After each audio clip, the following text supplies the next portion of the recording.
예, 안녕하십니까. 남기세병원 우종윤입니다. 오늘 제 강의 제목은 우종윤의 신경연구소 8번째 시간이고, 고령의 위협, 골다공증성 압박골절에 대해서 좀 말씀을 드리도록 하겠습니다.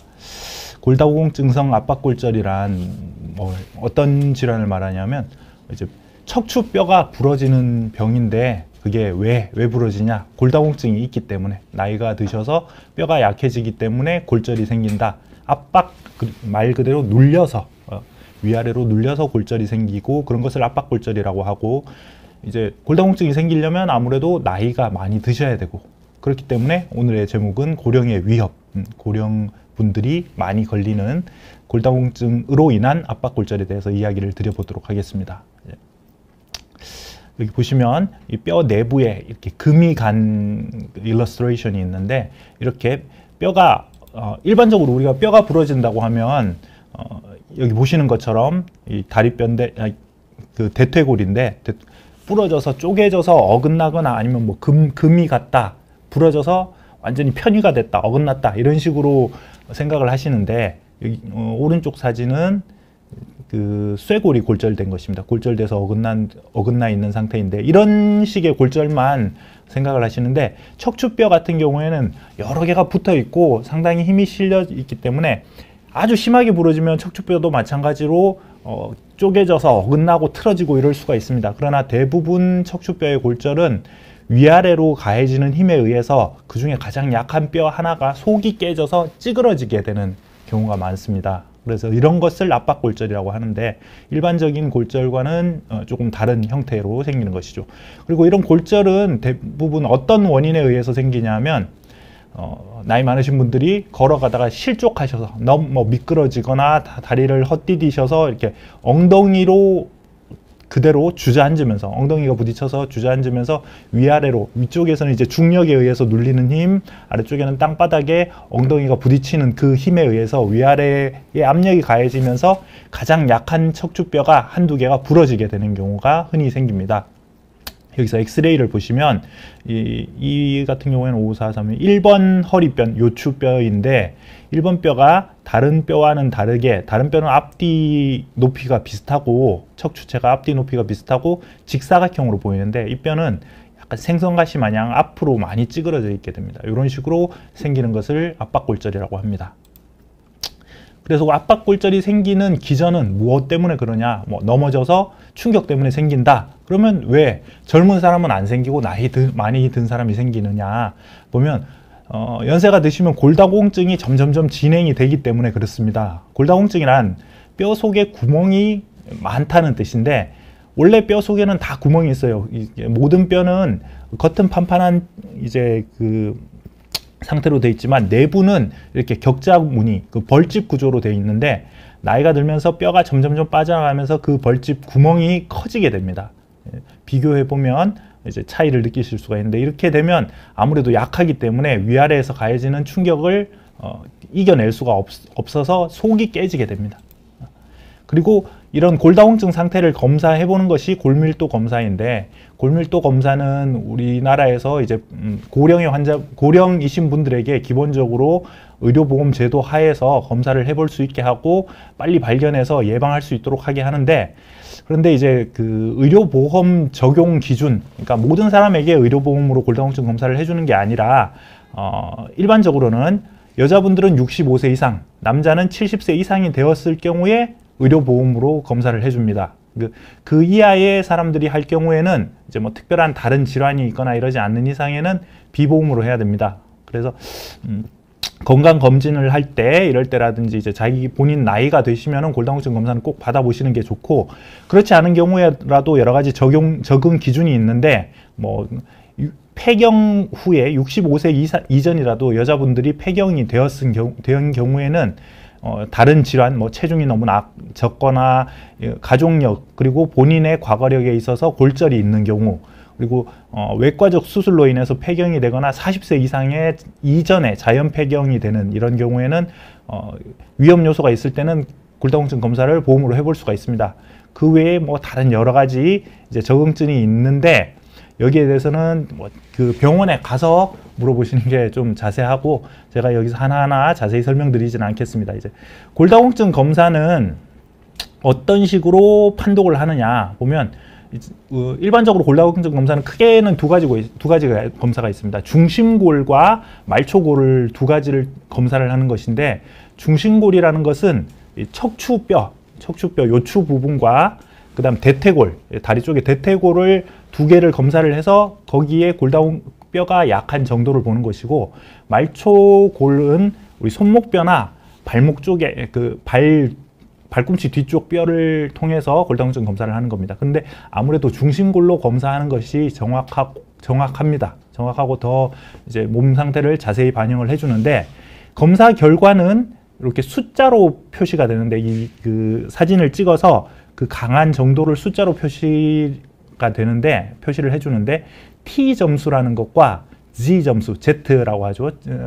T 점수, Z 점수가 있는데 여기서 T 점수라는 것을 가지고 골다공증 정도를 판독하게 되는데 T 점수라는 것은 어떤 것이냐면 우리나라 정상 성인의 평균을 0으로 잡았을 때 내 뼈가 거기에 비해서 얼마나 튼튼하냐, 약하냐 요 상태를 점수로 표시해 주는 것입니다. 그래서 정상 성인 뭐 한 3, 40대 이런 성인의 평균보다 단단하다 그러면 수치가 플러스로 나올 것이고 점점점 단단할수록 커질 것이고 2, 3, 4 이렇게 올라갈 것인데 약하다고 하면 마이너스로 갑니다. 그래서 마이너스 1, 마이너스 2, 마이너스 3 이렇게 내려가면 내려갈수록 점점 약해지는 것이죠.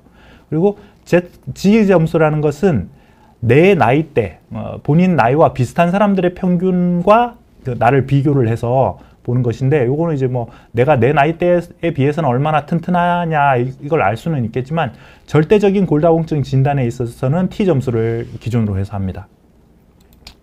그리고 골다공증 검사는 1년에 한 번 보험이 됩니다. 그래서 한 번 골다공증이 진단이 된 경우에 골다공증이 없으실 경우에는 2년 후에 보험이 되고 그래서 나이가 드신 분들이나 특히 여자분들도 이제 조기 폐경이 되어서 골다공증 검사를 했을 때 골다공증으로 진단이 되셨다면 1년마다 꼬박꼬박 검사를 해보시고 거기에 맞춰서 치료를 받으시는 게 좋습니다. 그래서 여기 보시는 것처럼 이렇게 골다공증 검사를 그 말초골 발목 쪽에 있는 뼈를 통해서 하기도 하는데 이거는 조금 부정확할 수가 있습니다. 어린아이들 경우에도 여러 가지 질환이 있는 경우에는 골다공증 검사를 해보는 것이 좋고요. 그래서 검사 결과 아까 말씀드린 T 점수에서 마이너스 1보다 크다. 마이너스 0.3, 0, 1, 2 이렇게 되면 이건 정상에 해당되는 것이고 마이너스 1보다 마이너스 2.5보다는 크고 마이너스 1보다는 작다. 그러니까 마이너스 2.5에서 마이너스 1 사이인 경우에는 골감소증 이 경우에도 치료에 적응증은 되지만 일반적인 골다공증 치료제를 사용을 해서 치료하지는 않습니다. 이제 뭐 그 칼슘 복용을 한다든지 비타민 D를 드신다든지 그러니까 우리가 어떤 병이 있을 때 그 병에 대한 약물을 쓰는 것과 그냥 단순히 건강 보조식품을 드시는 경우 이런 경우로 나뉘듯이 골감소증 경우에는 쉽게 말해서 건강 보조식품을 드시는 단계이고 골다공증이 있을 경우에는 골다공증 치료제를 사용을 해야 됩니다. 그래서 골다공증은 골밀도가 마이너스 2.5 이하인 경우에 골다공증으로 진단을 할 수가 있습니다.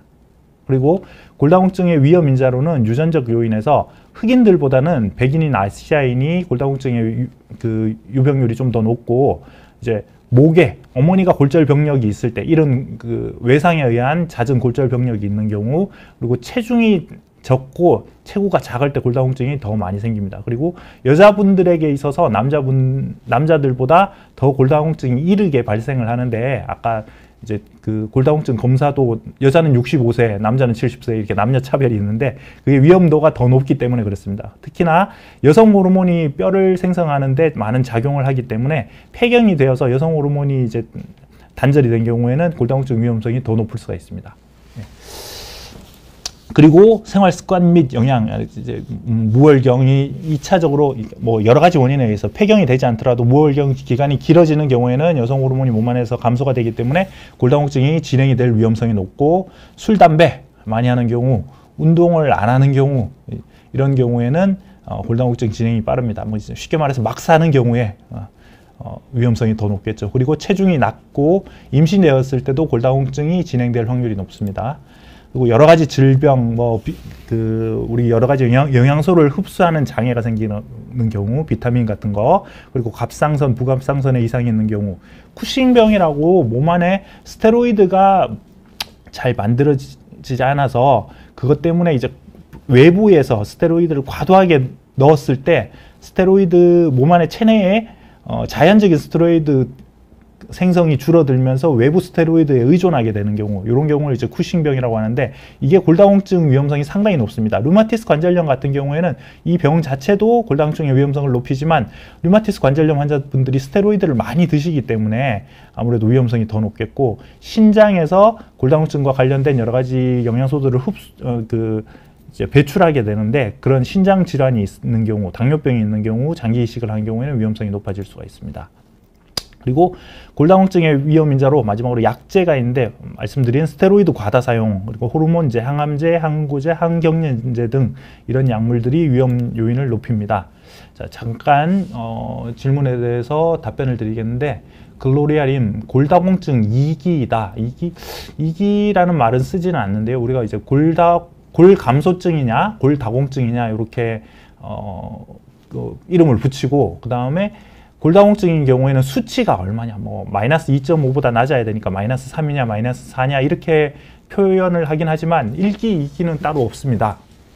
어쨌거나 일반적으로 2기라고 하면은 조금 안 좋은 상태, 골다공증으로 진단받으신 상태를 말하는 것 같은데, 어떤 치료가 좋은가요? 좋은 운동, 과격한 운동은 넘어지거나 다치실 수 있기 때문에 나이가 어느 정도냐에 따라서 다르겠지만, 좋은 운동, 스트레칭, 걷기 운동, 그 다음에 수영 이런 정도가 좋습니다. 그리고 강나영님, 골다공증이 있으면 무거운 물건 들으면 당연히 안 좋을 수가 있습니다. 이제 허리에 갑자기 무리가 가는 경우, 우리가 일반적으로 압박골절은 넘어져서 생겨서 오시는데, 어떤 분들은 골다공증이 상당히 심하신 고령의 할머니들 같은 경우에는 물건 들다가 허리 삐끗했는데 아파 죽겠다 이래서 와서 검사를 해보면은 압박골절이 생기는 경우가 있고, 또 더 심한 경우에는 기침만 하다가도 생기는 경우가 있습니다. 크게 헛기침하고 나서 부러져서 오시는 경우도 있기 때문에 무거운 물건 들으면 안 좋겠지만, 또 운동을 너무 하지 않으면 나쁠 수가 있습니다. 그리고 해피바이러스님에 대한 이제 골다공증 약 부작용은 뒤쪽에 골다공증 약에 대해서 설명을 드릴 거기 때문에 그때 질문에 대해서 답변을 드리도록 하겠습니다. 그리고 골다공증이 있을 경우에는 어떤 증상이 나타나냐? 보통은 허리가 아프다고 하시기도 하지만, 이게 완벽하게 일치하는 건 아닙니다. 골다공증이 있다고 아파하시진 않고 부러지기 전에는 증상이 없는 경우가 대부분입니다. 그리고 일반적인 엑스레이에서는 진단이 불가능하고요. 골다공증 검사를 해보시는 것이 좋고, 전신적인 피로감이 있으실 수가 있고, 그리고 또 넘어졌을 때, 다쳤을 때 골절이 호발되는 부위가 특히 많이 생기는 게 손목, 허리, 고관절인데, 이건 넘어질 때를 상상해 보시면은 이제 바로 답이 나오는데, 딱 넘어지면 보통 사람이 보호하기 위해서 손을 짚고 넘어지게 됩니다. 그러면 손목뼈가 아삭 부러지는 경우가 많고, 그 다음에 엉덩방아 찧었을 때 허리뼈, 옆으로 넘어지면 고관절을 탁 부딪히면서 고관절뼈가 부러지는 경우, 이 세 개가 가장 호발하는 부위입니다. 그리고 골다공증에 의해서 척추가 점점점 변형이 되게 되는데, 일단 뼈가 부러지면, 척추뼈는 부러지면 이제 앞쪽, 뒤쪽에 있어서, 앞쪽은 다른 척추뼈의 다른 구조물들이 별로 없기 때문에 앞쪽이 힘을 더 많이 받게 되고, 앞쪽은 많이 찌그러지고 뒤쪽은 조금 적게 찌그러지게 됩니다. 그래서 이렇게 직사각형 모양에서 약간 삼각형 모양으로 변하게 됩니다. 그래서 허리가 앞으로 굽게 되고, 허리가 앞으로 휘고 등이 튀어나오고 키가 작아지게 됩니다. 나이가 드시면은 이제 키가 작아진다고 하는데, 그 원인이 추간판, 디스크가 높이가 낮아지면서 키가 줄어드는 것도 있고, 또 척추가 앞으로 골다공증에 의해서 서서히, 급성골절이 아니더라도 서서히 찌그러지면서 키가 줄어들게 됩니다. 그리고 골반과 늑골이 접촉하여 옆구리가 아프다. 요거는 어떤 식으로 이제 설명을 드릴 수 있냐면, 보통 사람이 척추뼈가 바로 딱 서 있으면 이렇게 똑바로 허리를 펴고 설 수 있게 되고, 그리고 이 갈비뼈가 12개가 있는데, 이 갈비뼈의 제일 아래쪽 뼈와 골반뼈, 옆에 만져보시면 허리 쪽에 날개처럼 튀어나온 골반뼈가 있는데 그 갈비뼈와 골반뼈 사이에 간격이 이 정도로 넓습니다. 일반적으로 보통 젊을 때는. 그런데 골절에 의해서 점점점 허리가 이렇게 앞으로 구부러지게 되면 배가 접히면서 갈비뼈와 골반뼈 사이의 간격이 줄어들게 돼요. 그래서 이게 서로 간섭이 돼서 이렇게 부닥치면서 통증이 생겨요. 그래서 항상 이렇게 허리는 그냥 원래 아픈데 최근 들어서 옆구리가 많이 아프다, 갈비뼈가 아프다 이런 식으로 호소하시는 분들이 종종 있는데 이게 이제 뼈가 높이가 낮아져서 그렇게 되는 것입니다. 그리고 허리가 앞으로 굽으면서 배가 뭔가 접히면서 불편해져서 이게 소화가 잘 안 되는 증상이 생깁니다.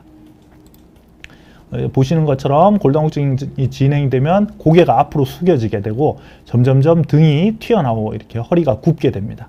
등허리가 굽게 되고 골다공증성 압박골절의 진단은 어떻게 하느냐? 일단 증상이 제일 중요하고요. 보통 이제 급성 압박골절, 여기서 말씀드리는 것은 예전부터 골다공증이 있어서 서서히 생기는 질환은 이렇게 엄청 아파서 병원에 오시진 않습니다. 그런데 넘어지시는 경우, 집에서 넘어지거나 길 가다가 빙판길에 특히 겨울에 호발하게 되는데 빙판길에 미끄러져서 넘어지시게 되는 경우에는 급성 요통이 생기게 됩니다. 그래서 급성 요통이 생기면 어떤 분들은 침대에 실려서 앰뷸런스에 실려서 침대에 누워서 오시는 경우도 종종 있고 걸어서 오시기는 하는데 특히 자세를 바꿀 때, 누워서 옆으로 돌아 누울 때, 누웠다 일어날 때 끊어지는 것 같은 통증이 생긴다고 호소를 하십니다.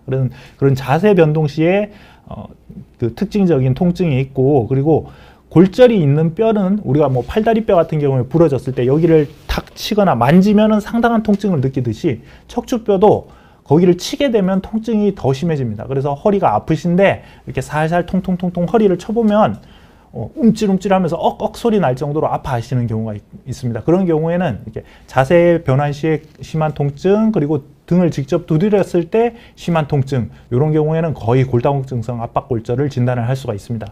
그러면 어떻게 해야 되냐? 일단 엑스레이를 찍어 봐야 되고, 이제 진찰을 하는 것은 전문의가 봐야 되겠지만, 엑스레이 검사와 가장 중요한 확진 검사는 MRI를 찍어 봐야 됩니다. MRI를 찍어서 여기 보시는 것처럼 척추뼈가 색깔이 다르게 보입니다. MRI를 찍으면. 그리고 뼈가 아까 이렇게 찌그러져 있게 된다고 하는데, 찌그러져 있더라도 과거부터 점점점 진행해온 서서히 생긴 골다공증성 이제 변성은 색깔이 다르지가 않아요. 다른 뼈와 똑같게 나타나게 되고, 그런 급성 골절이 아닌 과거에 생긴 골절은 치료에 적응증이 되지는 않습니다. 그래서 이런 급성 골절을 진단하기 위해서는 반드시 MRI를 검사를 해봐야 됩니다.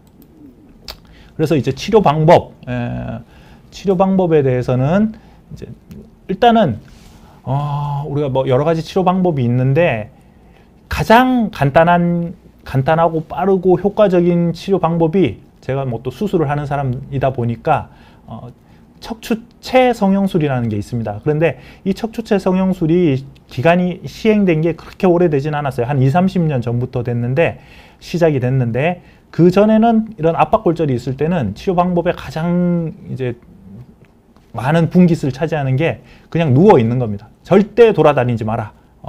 일어서서 걸어 다니고 자꾸 자세 바꾸고 이러면 뼈 더 찌그러져서 내려앉고 낫지 않는다.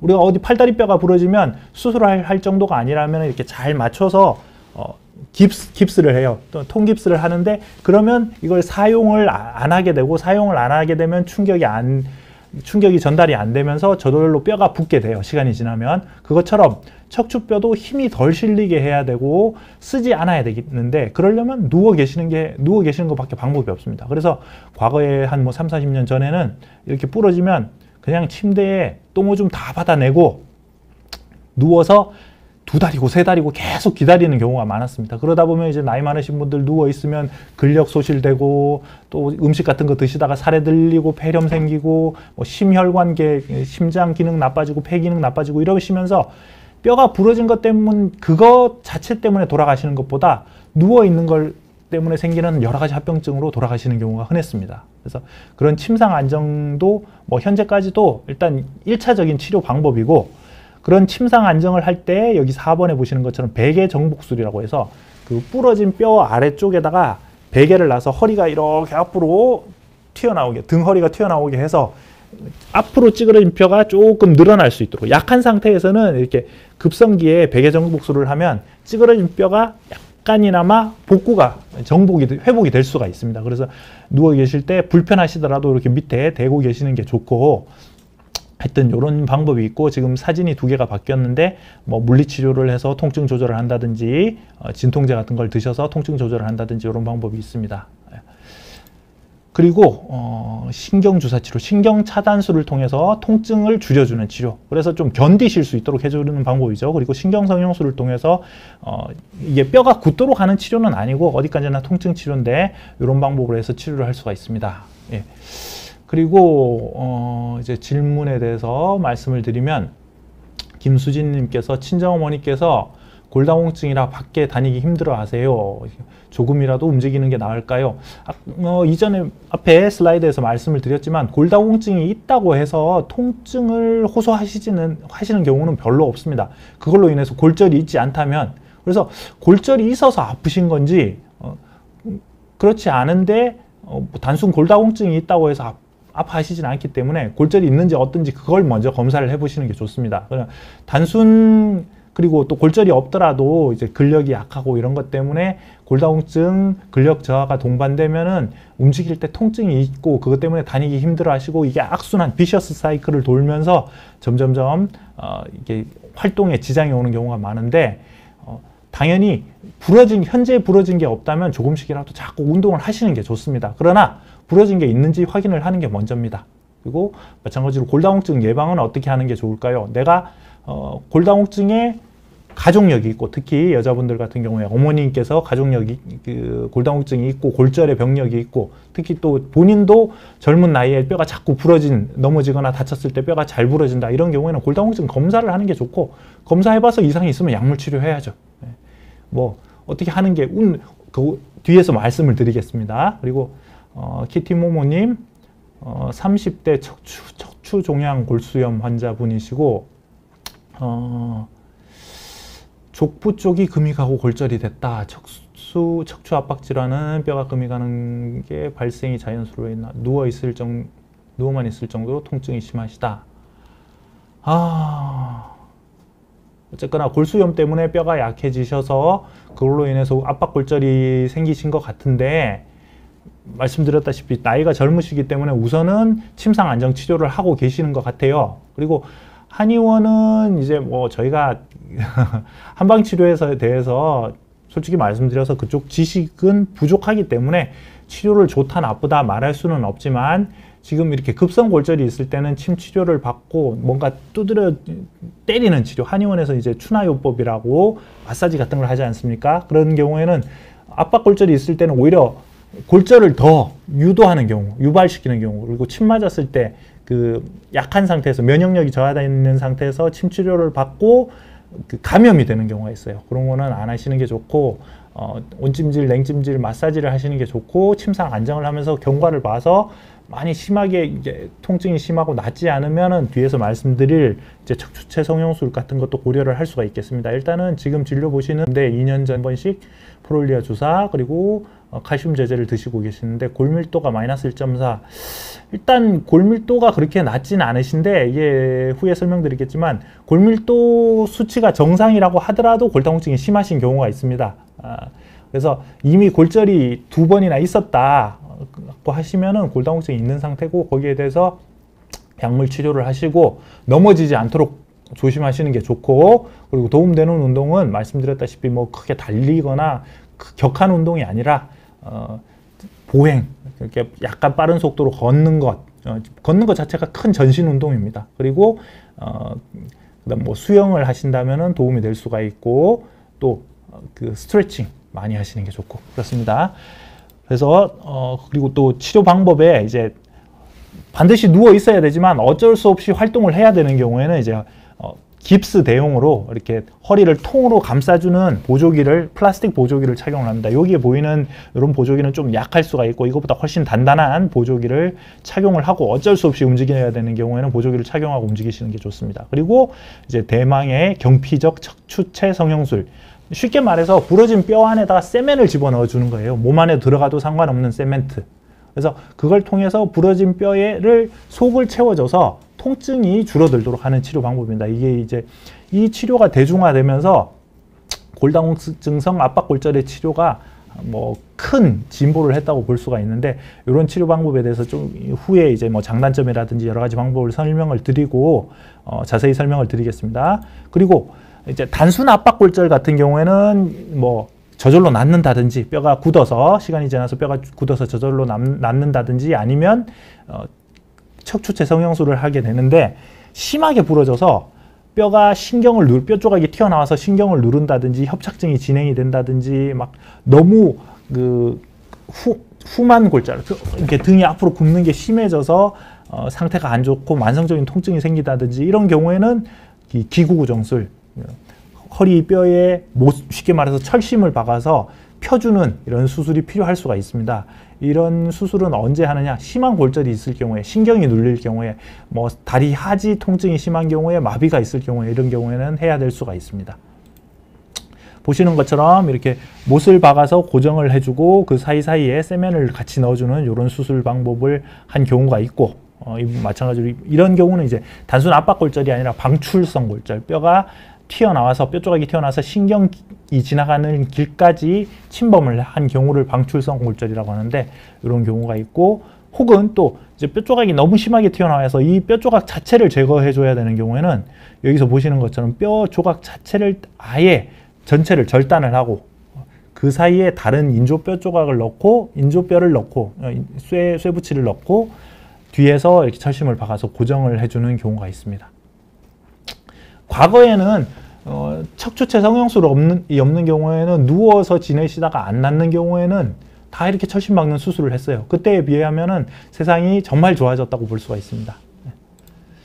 그리고 이제 골다공증 약물 치료는 여러 가지 약물이 있는데, 골 흡수 억제제, 일반적인 가장 흔히 사용하는 골다공증 약물 제제이고, 여성분들 같은 경우에는 폐경기 여성은 여성 호르몬 제제, 그 다음에 뼈 생성 촉진제, 골 형성 자극제로 부갑상선 호르몬 제제가 이제 최근 한 10년 전부터 나와서 많이 사용을 하고 있고, 그리고 그 골 생성 과정에 호르몬 부가적으로 작용을 하는 비타민 D 제제를 같이 복용해 주시는 게 좋고, 복용하거나 주사를 맞으시는 게 좋고, 뼈를 만드는데 재료로 사용되는 칼슘 제제를 같이 복용을 하시는 게 좋습니다. 물론 이제 칼슘을 과도하게 드시면 안 되는 질환이 있는데, 그런 경우에는 이제 칼슘 제제의 사용에 비적응증이 될 수가 있습니다.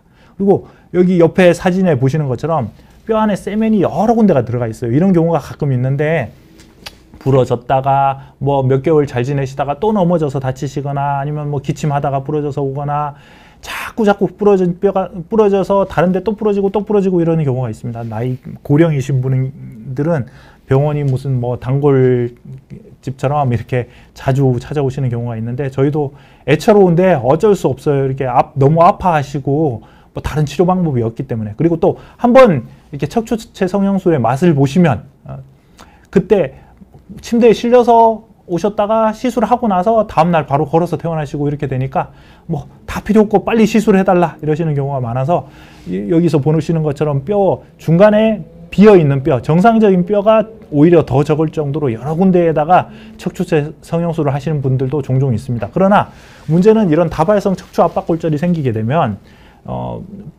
이 척추체 성형술은 부러진 뼈를 더 이상 안 찌그러지도록, 그리고 통증을 감소시켜주는 효과는 있지만 이미 부러진 걸 다시 세우는 효과는 없어요. 그래서 뼈가 앞으로 굽은 걸 펴주는 기능은 없기 때문에 이렇게 앞으로 굽게 되면서 뭐 척추 후 관절과 근육의 변성이 오면서 만성적인 허리 통증이 생기게 됩니다. 그래서 뭐 시술하시고 나서, 옛날에 시술했을 때는, 내가 시술했을 때는 그때는 한 번, 첫 번째 하고 나서는 잘 지내고 아무 이상 없이 잘 지냈는데, 두 번, 세 번 이렇게 부러지다 보니까 시술해도 뭐 처음 시술하기 전만큼 아픈 건 아니지만 만성적으로 맨날 아프다고 하고 이런 소리가 난다, 허리 구부러지고 아프고 아파서 약 먹는 게 일상이다 이러시는 분들이 있는데, 그게 어떻게 할 수가 없어요. 그래서 안 부러지도록 골다공증 치료 잘 하시고 평소 안 넘어지시기 조심하시고 이런 게 정말 중요합니다. 다발성 골절이 생기면 아무래도 후유증이 남게 된다, 이렇게 말씀을 드릴 수가 있습니다. 그리고 척추체 성형술, 여기서 이제 가장 중요한 척추체 성형술에 대해서 설명을 드리겠는데, 뼈 안에다 세멘을 채워줘서 부러진 뼈를 이제 튼튼하게 만들어주는 방법입니다. 그런데 이런 척추체 성형술은 뭐 아무래도 뭐 어떤 것이든지 장점과 단점이 있는데, 내 타고난 그대로 잘 살 수 있으면 그게 가장 좋은 것입니다. 그래서 골다운 척추체 성형술 안 하고도 뭐 한 1, 2주 누워 계셨는데 뼈가 다 낫고 다 굳게 돼서 더 이상 안 찌그러지고 잘 낫는다면 제일 좋은 것이겠지만, 그렇지 않아서 어쩔 수 없이 척추체 성형술을 해야 되는 경우에 이제 장점과 단점을 볼 수가 있는데, 척추체 성형술의 장점은 시술을 했을 때 즉각적으로 통증이 많이 줄어든다. 통증을 완화시킬 수 있다. 그리고 시술 자체가 뭐 한 10분이면 끝나는 간단한 시술이고, 그래서 당일 퇴원도 가능한 그런 시술 방법이고, 상처는 이렇게 칼집, 작게 뭐 한 5mm 정도, 0. 몇 cm 정도의 작은 칼집을 밖에 남지 않고 나중에 흉터도 거의 남지 않습니다. 그러나 거기에 비해서 이제 단점 같은 경우에는 비용 문제가 있어요. 몇백만 원 합니다. 근데 지금은 보험도 되고 많이 싸졌어요.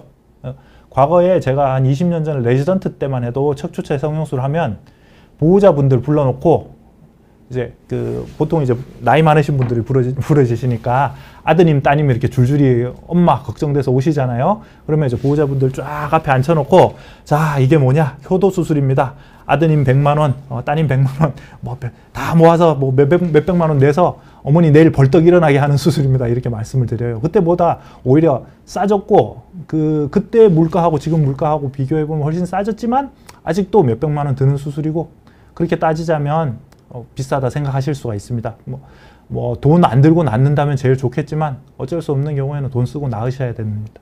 그리고 보험 문제가 있는데, 척추체 성형술이 처음 나왔을 때 과거에는 비보험 시술이었어요. 그래서 그때는 그냥 내 돈 내고 한다 이러면은 뭐 부러진 다음 날이라도 바로 할 수가 있는데, 지금은 보험 적용이 돼서 이것도 마음대로 할 수가 없습니다. 이제 어떤 경우에 어떻게 했을 때 보험 적용이 되냐, 이걸 뒤에 설명을 드릴 거고요.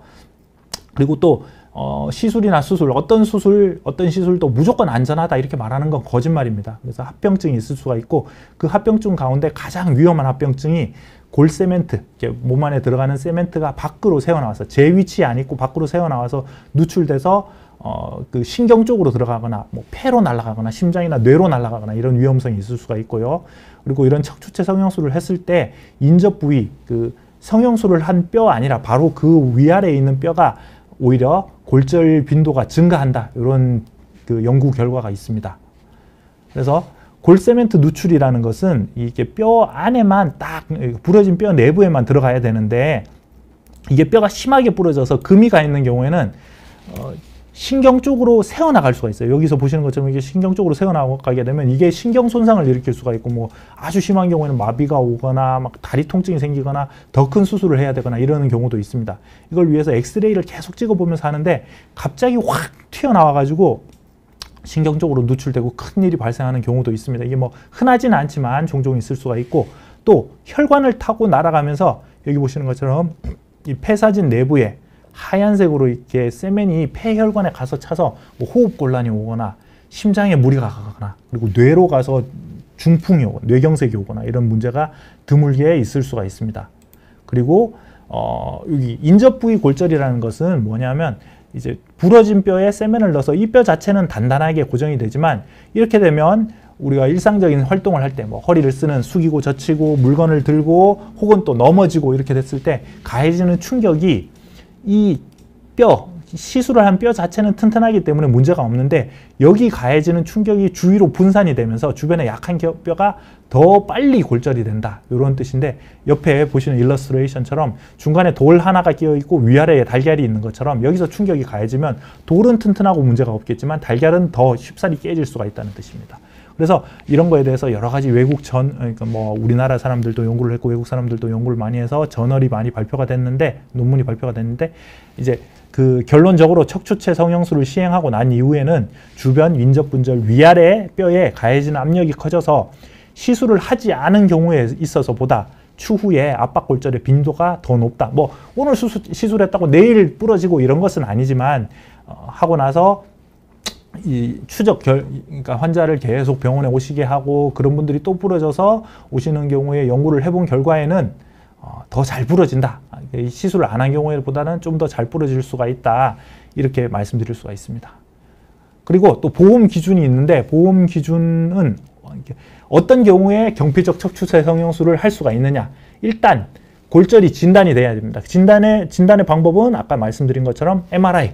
그러니까 뭐 내가 언제 다쳤고 언제부터 아팠고 이거는 솔직히 그게 기준이긴 한데 내 입장에서 보면 환자 입장에서 보면 나는 그때부터 부러졌다고 생각을 하고 그게 기준이긴 한데 우리나라 심사평가원 보험심사평가원의 기준은 MRI를 찍어서 색깔이 변한 뼈, 압박골절이 있는 뼈가 진단이 됐을 때 그 날짜를 기준으로 생각을 합니다. 그래서 한 달 전에 넘어지시고 다쳐서 와서 한 달 후에 병원에 와서 MRI를 찍었는데 그날부터 자 우리 오늘부터 1일이다 이 이야기처럼 MRI를 찍었을 때부터 2주가 지나야 시술을 할 수가 있어요. 그러니까 2주가 지난다는 게 또 그냥 뭐 지나는 게 아니고 2주 동안 집에서 약도 먹고 뭐 주변 병원 가서 물리치료도 받고 주사치료도 받고 또 집에서 최대한 가만히 누워 계시면서 지내는 이런 치료를 적극적인 보존적 치료라고 하는데 여기서 적혀 있는 것처럼 2주 동안 적극적 보존적 치료를 했음에도 불구하고 너무 심하게 아프신 경우에는 이 시술을 보험을 해준다. 단 뭐 이런 기저질환, 심한 기저질환이 있는 경우에나 80세 이상의 경우에는 조기 시행이 가능합니다. 그런데 또 여기서 문제가 80세가 만 나이 80세예요. 그래서 만으로 79세, 뭐 생일이 한 달 남았다. 이런 분들 안 돼요. 뭐 내년부터는 우리나라도 다 만 나이를 쓰신다고 하시는데 그렇게 억울한 경우가 있습니다. 79세 환자분들은 조기 시행이, 그러니까 오늘 부러지고 내일 시술을 하고 이런 게 안 될 수가 있습니다. 그리고 혹은 종양에 의한 골절이나 이게 특별하게 부러지는 쿤멜시병이라는 병이 있는데 이런 경우에는 바로바로 보험으로 해서 할 수가 있지만 그렇지 않은 골다공증에 의한 압박 골절인 경우에는 골다공증이 있고 골다공증 검사에서 골다공증이 있고 MRI에서 압박 골절이 진단되고 그 2주간 열심히 치료를 한 이후에 이제 시술을 할 수가 있습니다. 이것도 골치 아프고 그래서 뭐 시술 안 돼서 여러 가지 편법으로 비보험으로 치료를 하기도 하는데 그러면 또 돈이 많이 드네 어쩌네 이렇게 불평이 나오시게 돼 있습니다. 이런 기준이 있고 우리는 나라 법을 따라서 할 수밖에 없음을 설명을 드립니다. 여기서 자 이제 질문에 답변을 좀 드리겠는데요. 유나무이님 골다공증이 -4 심하시네요. 시술을 한 지 6개월이 지나셨는데 6개월 지나고 이제 뭐 다른 압박골절이 생기지 않으셨다면 어떤 근력을 운동을 해야 되냐? 코어 근육, 척추 주변 근육을 튼튼하게 하는 게 제일 좋습니다. 그래서 인터넷 요즘 찾아보시면 잘 나오고 코어 근육 운동. 다만 허리를 숙이고 젖히는 이 직접적으로 허리 관절을 쓰는 운동은 별로 안 좋아요. 그리고 달리기나 뭐 연세가 많으신 골다공증이 -4고 T스코어 점수가 -4고 이미 압박골절이 생기고 시술도 받으셨다고 하면 어느 정도 이상 나이가 되실 거고 그렇다면은 아주 격한 운동은 안 하시겠지만 그래서 격한 운동보다는 이제 걷기, 수영 계속 반복해서 말씀드립니다. 걷기, 수영, 스트레칭, 코어 근육 운동 요 4가지 이제 운동에 대해서는 더 이상 질문해 주시지 말으시길 바랍니다. 예, 그런 운동이 제일 좋습니다. 그리고 고운발님 40대인데 4년 전 목 디스크 때문에 검사하다가 골다공증 평균 3.0. 저게 플러스 3.0이면 뭐 아주 튼튼하신 상태인 거고 -3.0이라면은 이제 나쁜 상태일 건데 골다공증이라고 하셨다면 -3.0일 것이고 40대에 -3.0이라고 하면은 상당히 심하신 편이실 겁니다. 그래서 음주는 하고 운동만 하고 담배 끊고 담배가 음주보다는 훨씬 안 좋기 때문에 당연히 끊으시는 게 좋고 음주도 최소한만 하시는 게 좋습니다. 그리고 운동하고 지내시는 경우인데 -3.0이라고 하면 골다공증 치료를 하시는 게 좋아요. 그리고 골밀도가 저렇게 높게 나온 게 아니라 이건 낮게 나온 건데 낮게 나왔어도 수치가 개선된 케이스가 있나요? 보통은 골다공증 약물 치료를 한다고 해서 더 좋아지진 않습니다. 이게 최소한 현 상태 유지가 제일 좋은 것입니다. 뭐 드물게 약간의 변화가 있어서 좋아지시는 경우가 있기는 한데 큰 기대는 안 하는 게 이렇게 뭐 솔직하게 말씀드려서 좋습니다. 그리고 오페나님 친정엄마가 꼬리뼈가 골절이 되어서 통증으로 힘들어하시는데 어떻게 해야 통증을 줄일 수 있을까요? 꼬리뼈 골절이 제일 난감한데 이게 보통 부러지면 깁스하면 됩니다. 그런데 아까도 말씀드렸다시피 척추뼈는 그런 깁스로 하는 방법이 없습니다. 그래서 꼬리뼈가 골절이 되면 거기를 들 써야 되는데 꼬리뼈를 쓴다는 건 주로 앉는 자세에서 그 부분이 눌리기 때문에 그게 이제 쓰는 상태이고, 안 쓰려면은 앉을 때 꼬리뼈가 직접적으로 눌리지 않도록 해야 돼요. 그리고 자주 자세를 변경, 앉았다 일어났다 하면 엉덩이 주변에 있는 근육이 꼬리뼈를 자극을 하기 때문에 그게 이제 쓰는 것처럼 효과가 나타나서 그런 잦은 자세 변경과 앉아 있을 때 꼬리뼈가 직접적으로 대이는 자세를 취하는 것이 안 좋습니다. 그래서 보통 이제 치질 방석이라고 하죠. 이렇게 중간에 도넛 방석, 동그랗게 뚫려 있는 걸 사용을 해서 앉으라고 말씀을 드리고, 그리고 뭐 넘어지지 않도록 조심하셔야 되고, 심하게 아픈 경우에는 약물 치료를 할 수가 이렇게 아프신 경우에 약물 먹어서 통증을 좀 줄여줄 수가 있고, 심하게 아프신 경우에는 그 꼬리뼈 관절에다가 주사 치료, 통증 신경 차단술 같은 걸 받는 경우가 있습니다. 그래서 뭐 일단 병원에 가셔가지고 의논을 받아보시는 게 좋을 것 같고,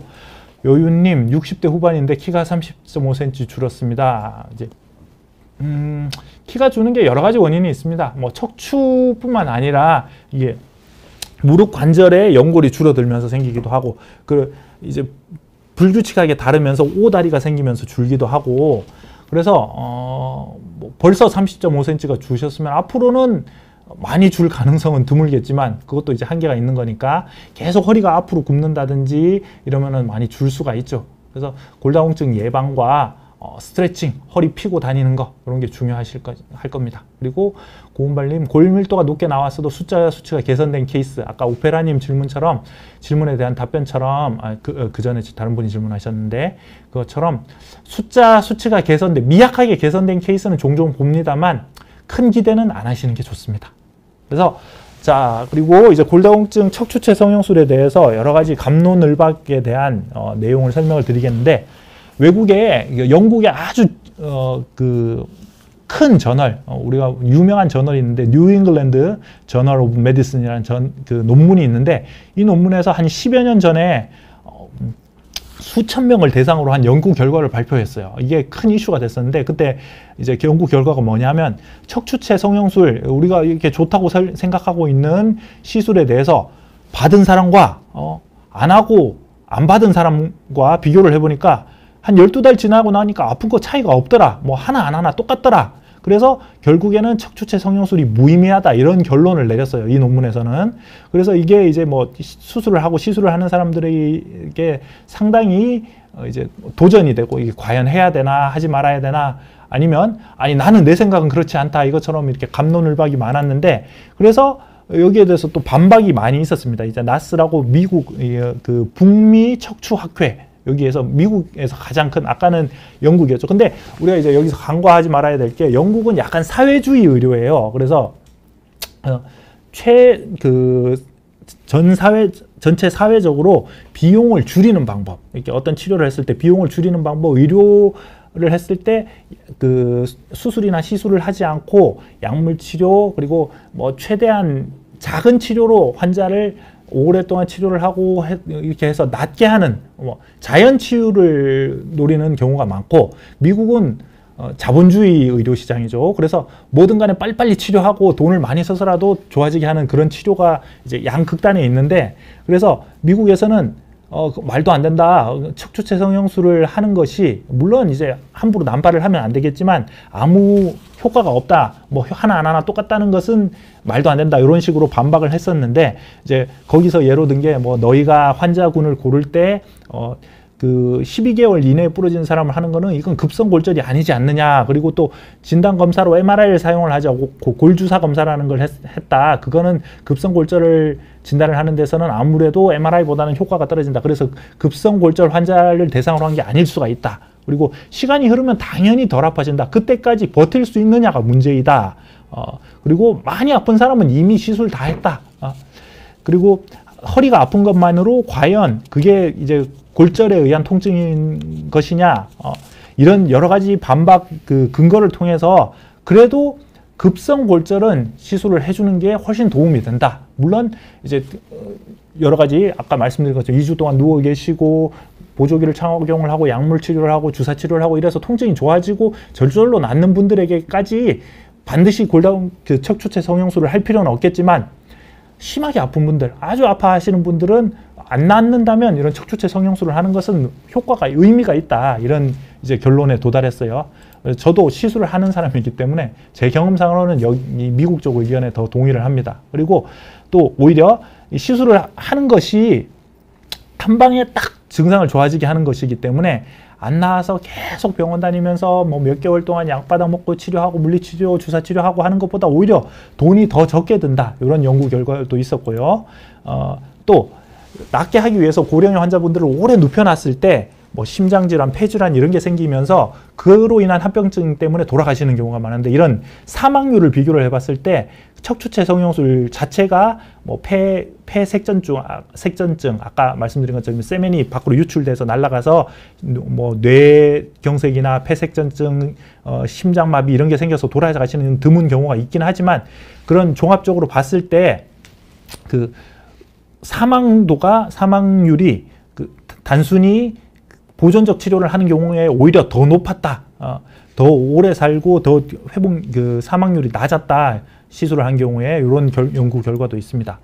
그리고 골다공증 같은 경우 이제 마지막으로 골다공증 치료에 대해서 설명을 드리겠는데 골다공증이란 우리가 어떤 논리에 의해서 치료를 하느냐. 우리 몸에는 뼈를 만들어주는 조골세포라는 것과 뼈가 빠져나가도록 하는 파골세포라는 게 있어요. 그래서 젊을 때는 이게 균형적으로 작용을 해요. 그래서 뼈가 파골세포에 의해서 뼈에서 일부분이 이제 그 분해가 되면 조골세포가 새로 만들어주고 이렇게 채워 넣어주고 이러면서 건강한 뼈 상태가 유지가 되는데 그 과정에 뭐 칼슘을 사용을 하고 비타민 D가 작용을 하고 그런 기능을 이제 그 도움을 주는 게 부갑상선 호르몬이고 여러 가지 중간 매개체가 있는데 그 과정에 중요한 작용이 이제 조골세포와 파골세포인데 나이가 많이 드시면 조골세포는 기능이 떨어지고 파골세포는 그대로 작용을 하게 돼요. 그래서 뼈가 점점점 줄어들게 되고 뼈 사이에 구멍이 뻥뻥 골다공증이 심해지게 되는 거죠. 그런데 이런 골다공증 치료를 하는 약물의 기전이 여러 가지가 있지만 그 중에서 이제 비스포스포네이트라는 약물, 이 약물은 어디에 작용을 하냐면 파골세포에 달라붙어서 파골세포가 뼈를 빼내는 기능을 막는, 차단하는 작용을 해요.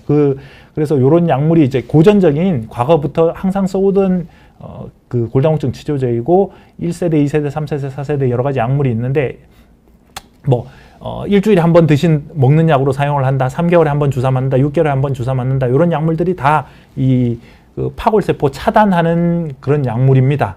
그리고 여성분들 같은 경우에 이제 폐경 이후에 여성 호르몬이 그 뼈 생성에 작용을 하는 그 기능이 떨어지기 때문에 선택적 여성 호르몬 수용체 조절제 이런 약물을 사용을 해서 치료를 하기도 하고요.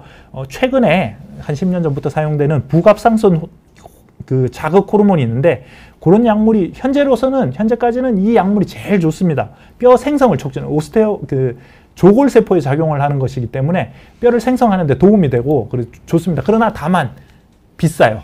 그래서 비싸서 자꾸 안 쓰려고 하시는 경우가 많은데 뭐 솔직히 말씀드리자면 환자분들이 물어보십니다. 당신 어머니라면 어떤 약물을 쓰냐? 우리 엄마면 나는 이 골형성 촉진제 사용하겠습니다. 예. 그리고 여기에 재료로 작용하는 칼슘 제제와 그리고 몸 안에 사용하는 몸에 비타민 D가 저절로 합성이 되는데 이게 이제 합성 능력이 떨어지고 또 비타민 D는 햇볕을 볼 때 자외선을 받아서 합성이 되는데 그런 기능이 떨어지는 경우에는 비타민 D가 몸 안에 체내 농도가 낮은 경우에는 같이 복용을 해주거나 주사를 맞아주시는 게 좋습니다. 그리고 골다공증 예방은 적절한 운동, 이제 뼈도 자꾸 자극이 돼야지 생성이 촉진되기 때문에 써줘야 됩니다. 그리고 과도한 음주, 흡연 금지, 그다음 비타민 D 합성을 위해서 직접 햇볕을 쬐는 게 좋고 자외선 차단 크림, 이렇게 선크림 덕지덕지 발라서는 효과가 없습니다. 그리고 나트륨 몸 안에 짠 음식을 많이 드셔서 나트륨이 많이 흡수가 되면 신장에서 그 반대급부로 칼슘이 많이 배출이 돼요. 그래서 너무 짠 음식을 드시지 않는 경우가 좋고 골다공증 검사를 1년에 한 번씩 적응증이 되면 꼬박꼬박 1년에 한 번씩 검사를 하고 비타민 D를 낮은 분들은 채워주는 것이 좋고 복용을 하거나 주사를 맞아서 골절이 발생했을 때 적극적인 치료를 하고 하시는 게 좋습니다. 그리고 아까 중간에 한 분이 질문을 하셨는데 비스포스포네이트 제제의 부작용은 없느냐? 물론 이제 부작용이 있습니다. 어떤 약물도 부작용이 있을 수가 있는데 우리 몸 안에 뼈를 그 파골세포의 작용을 차단하는 거기 때문에 얼핏 보면 좋은 것 같지만 이제 그 기둥이 그 이제 집에 기둥이 있는데 이게 낡은 기둥이 계속 똑같은 기둥이 서 있어요. 그게 더 이상 안 나빠지도록만 하고 서 있다면 약한 상태에서 유지가 되는 거기 때문에 이게 이 가골 형성, 인위적으로 딱딱해져요. 그러면서 제기능을 못하는 딱딱해 보이는 뼈만 남아 있는 거기 때문에 그게 그런 비스포스포네이트 제제를 아주 장기간 복용을 했을 때는 뼈가 충격에 의해서 부러지는 게 아니라 저절로 그 비정형적 골절이라고 큰 충격을 안 받았는데도 딱 쪼개지고 부러지는 경우가 있어요. 그게 이제 주로 발생하는 부위가 대퇴골. 그리고 또 그런 약물을 오랫동안 사용을 했을 때 치과 치료를 하면서 이 그 뼈 내부 잇몸 속에 있는 깊은 골절, 그 하악골, 상악골 요런 그 뼈가 임플란트를 같은 걸 했을 때 뼈가 잘 안 붙으면서 임플란트가 제대로 생착이 안 돼서 썩어 들어가는 경우가 있어요. 그래 그 턱뼈 괴사작용 이런 게 부작용이 있을 수 있어서 임플란트 하시는 분들은 적어도 한 2, 3개월 정도 이 비스포스포네이트 제제를 사용하지 않는 게 좋고, 그리고 장기간 복용하신 분들, 우리가 보통 한 4, 5년 이상 꾸준히 복용하셨던 분들은 1년 정도는 중간중간에 쉬는 기간을 가지시는 게 좋습니다. 그 중간에 이제 다른 제제를 사용을 하시면서. 그리고 마지막으로 성영화님, 이제 부작용 얘기 들으면 당연히 무섭죠. 그런데 우리가 이런 거 설명 안 드릴 수는 없는 거고, 그런 부작용에 비해서 좋은 효과가 너무 많으니까 어쩔 수 없는 경우에는 하게 됩니다. 그리고 오페라님 꼬리뼈 골절도 세멘트 시술 너무 작아서 할 수가 없습니다. 저절로 낫는 게 대부분이고, 저절로 잘 낫습니다. 한두 달 지나면 대부분 다 낫게 됩니다. 그리고 마지막으로 어떤 경우에 골다공증 성 압박 골절에 대해서 세멘트 시술을 하느냐, 나름대로 기준을 정리를 해보면 급성 골절이 있고 이제 여러 가지 치료를 하는데도 불구하고 통증이 너무 심해서 낫지 않는 경우, 그리고 중간중간 적어도 1주, 2주 간격으로 엑스레이를 찍어 봐야 되는데, 엑스레이를 찍어 봤을 때 우리가 이제 뼈가 점점점 가라앉는, 주저앉는 경우에, 주저앉는 게 더 심해지는 경우, 이런 경우에는 너무 심해서 나빠지기 전에 시술을 해야 되고요. 그리고 또 골다공증이 아주 심하신 경우에 마이너스 3, 마이너스 4 이렇게 되는 경우에는 그냥 빨리 시술하시는 게 좋습니다. 네. 여기까지 말씀드리고 오늘 강의 마무리하도록 하겠습니다. 또 궁금한 내용 있으시면 홈페이지나 그 댓글에 남겨주시고 저희 병원 홈페이지에도 글을 남겨주시면 되겠습니다. 감사합니다. 다음에 또 뵙겠습니다.